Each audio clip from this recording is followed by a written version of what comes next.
Qual o papel do diálogo interno, daquela conversa que tu tens contigo mesmo, na tua autossabotagem, nas coisas que tu poderia ou deverias fazer e não faz? Como melhorar esse diálogo que tu já está habituado e muitas vezes nem percebe, ele está no automático. Eu resolvi gravar esse vídeo hoje inspirado por esse livro aqui, é um grande livro que eu recomendo, é A Voz na Sua Cabeça, do Ethan Kross, que é um psicólogo neurocientista, professor em Michigan, e é bem interessante esse livro, tá? Ele traz vários estudos aqui e muitos exemplos de como isso pode ser danoso, mas ele fala sobre todos os problemas que esse diálogo interno, essa voz interna, pode trazer para a tua vida. Como isso prejudica a tua saúde, os teus relacionamentos, a tua performance nas coisas. E realmente é muito interessante, porque pode trazer muito prejuízo. E no final, eu vou dar spoiler aqui do livro. Se tu quer ler o livro e não quer spoiler, então vai embora agora. Agora, se tu quer saber o como melhorar esse processo do diálogo interno, fica aqui que é o que eu vou entregar nesse vídeo. E se esse tipo de conteúdo faz sentido para ti, se tu gostas desse tipo de conteúdo, deixa um like aqui para ajudar o canal a crescer, para ajudar para que o YouTube passe esse vídeo para mais pessoas, tá? Comenta também o que tu achou do vídeo, que eu respondo todos os comentários. E te inscreve no canal, né? Por favor. E aqui no final ele traz algumas ferramentas que tu podes implementar por tua conta para melhorar o teu diálogo interno. E essa parte é bem interessante. Eu vou trazer aqui para ti essas ferramentas sem mais delongas, direto ao ponto. A primeira ferramenta é conversa interna distanciada. Uma maneira de criar distância quando se está perdido no falatório envolve a linguagem. Quando estiver tentando superar uma experiência difícil, use o seu nome e você, ou tu, para mim aqui, que sou gaúcho, que uso muito tu, para se referir a si mesmo. Essa prática está associada à menor ativação das redes cerebrais associadas à ruminação e resulta no melhor desempenho sob estresse, em pensamentos mais sábios e menos emoções negativas. Então, tu te refere a ti mesmo na segunda pessoa, ao invés de se referir na primeira, internamente no teu pensamento. Isso é uma técnica de usar esse diálogo interno de forma distanciada. A segunda é: imagine se aconselhando um amigo. Outra maneira de pensar sobre sua experiência a partir de uma perspectiva distanciada, dissociada, é imaginar o que tu diria a um amigo que estivesse passando pelo mesmo problema que tu. Isso aqui, inclusive, eu já uso bastante nos atendimentos. Primeiro, fazer a pessoa dissociar do problema, porque quando tu estás absorto e envolvido no problema, as tuas emoções tomam conta e tu não consegue ter um processo de decisão mais racional. Então tu dissocia do problema e tu podes imaginar que tu é uma terceira pessoa que está dando um conselho para alguém sobre o problema.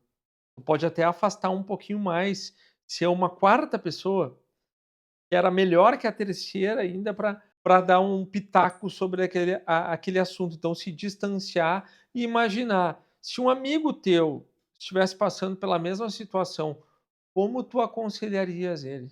Esses dias eu estava atendendo uma pessoa que estava com problema conjugal, enfim, e estava numa dúvida se mantinha o casamento ou não. E aí aconteciam algumas situações na frente dos filhos que não eram muito bacanas. E aí o que que eu disse para ela? Bom, imagina que a tua filha, depois de grande, estivesse passando por um problema parecido, o que que tu diria para ela? Então, uma boa maneira de se pensar e de se avaliar melhor a tua tomada de decisão. Amplia a perspectiva.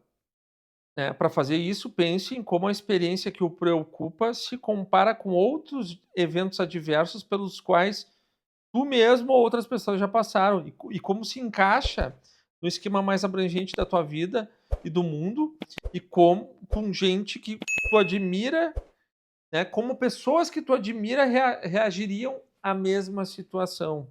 Aqui uma outra coisa interessante que ele traz, ó.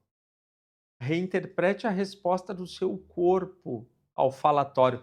Ele chama esse diálogo interno de falatório aqui. Então, quando eu me referir a falatório, é o diálogo interno. Ele traz que os sintomas corporais do estresse, perturbação estomacal antes do encontro, de uma apresentação, por exemplo, costumam ser estressantes por si só. Por exemplo, o diálogo interno faz o teu estômago roncar, o que mantém o diálogo interno, o que leva teu estômago a continuar roncando. Quando isso acontece, lembra que a tua resposta corporal ao estresse é uma reação evolutiva adaptativa que melhora o desempenho sob condições de alto estresse. Em outras palavras, diga a si mesmo que a sua respiração rápida e ofegante, os batimentos cardíacos acelerados e as mãos suadas não existem para te sabotar, mas para te ajudar a responder ao desafio. Tu ressignifica esses sinais corporais que estão vindo através também do teu diálogo interno. Normalize a experiência. Saber que não está sozinho em sua experiência pode ser uma maneira eficiente de debelar o diálogo interno. Existe uma ferramenta linguística para ajudar a fazer isso. Usar a palavra você para se referir às pessoas em geral ao pensar falar sobre experiências negativas. Isso ajuda a refletir sobre suas experiências com um distanciamento saudável e deixa claro que o que aconteceu não é exclusivamente individual, e sim uma característica da experiência humana em geral. Então é despessoalizar. Não é só contigo que essas coisas acontecem, acontecem com outras pessoas também, e é normal e faz parte da vida. Viagem mental no tempo é uma outra ferramenta que ele traz aqui, né? Pensar em como tu vai te sentir daqui a um mês, daqui a um ano ou até mais. Nesse futuro, tu vai olhar para trás e o que está incomodando vai parecer pequenininho. Isso ressalta a impermanência do teu estado emocional atual. Tu já teve situações em que tu te sentiu com medo, ansioso, ou seja lá como for, que tu estarás te sentindo quando vier esse diálogo e tu for usar essa técnica. E tu vai lembrar que aquela sensação passou em algum momento. E ela vai passar também.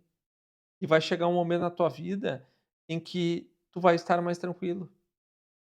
Então é não transformar uma experiência presente atual em uma generalização mental. Ele fala em mudar o ponto de vista, em escrever de forma expressiva, escrever os teus pensamentos e sentimentos mais profundos relacionados a essa experiência negativa por 15 a 20 minutinhos por dia durante 1 a 3 dias consecutivos. Segundo ele, quando tu anota esse fluxo de pensamentos, tu tem que se deixar levar, não se preocupar com a gramática, com a ortografia, só vai escrevendo, né. Foca na tua experiência da perspectiva de um narrador, porque isso vai te proporcionar um distanciamento também, tu está narrando a história de fora. É a mesma ideia do distanciamento, né. Vamos lá, faça um ritual. Realizar um ritual, uma sequência fixa de comportamentos infundidos de significado, proporciona um senso de ordem e controle que pode ser útil para dominar o diálogo interno. Embora muitos dos rituais em que nos envolvemos, oração, meditação, nos sejam transmitidos por nossa família ou cultura, realizar rituais criados por ti mesmo pode ser eficaz para acalmar o falatório. Então, por exemplo, tu pode escutar alguma meditação eh, que tu curta, tu pode simplesmente deitar um pouquinho e fechar os olhos e se concentrar na tua respiração. Tu pode fazer uma oração dependendo da tua crença, não importa, mas que tu cries um ritual para dar uma centrada, para dar uma acalmada. Pode fazer aquele exercício do stop mental, de prestar atenção no que tu está vendo, nos detalhes. Agora estou olhando a parede ali, vendo uma marquinha na parede, o que tu estás ouvindo. Ó, passou um carro na rua, tá sentindo, e assim tu centra e volta para o presente. E aí ele traz também ferramentas que envolvem outras pessoas. Então, considerar as necessidades emocionais e cognitivas das pessoas. Quando alguém procura o apoio de outras pessoas para lidar com o diálogo interno, em geral tem duas necessidades em jogo: atenção e apoio, que são emocionais, e conselhos concretos sobre como resolver o problema, que são necessidades cognitivas. Considerar essas duas necessidades é vital para a capacidade de acalmar o diálogo interno das outras pessoas. Em termos concretos, envolve não apenas reconhecer com empatia o que o outro está vivenciando, mas também ampliar sua perspectiva, dar esperança e normalizar a experiência. Isso pode ser feito pessoalmente ou por meio de mensagens, redes sociais, WhatsApp, enfim. Claro, né, pessoal, aqui é tomar cuidado para tu não dar opinião e nem dar esperança para algo que pode ser que não aconteça. Isso é importante também, o autor não traz aqui, mas é importante. Primeiro passo: ouvir com atenção genuína, prestar atenção, entender o que a pessoa está passando.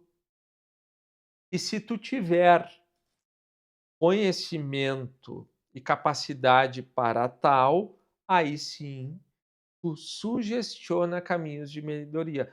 Mas se tu não tiver, tu também pode dar sugestão de reflexões sobre o problema.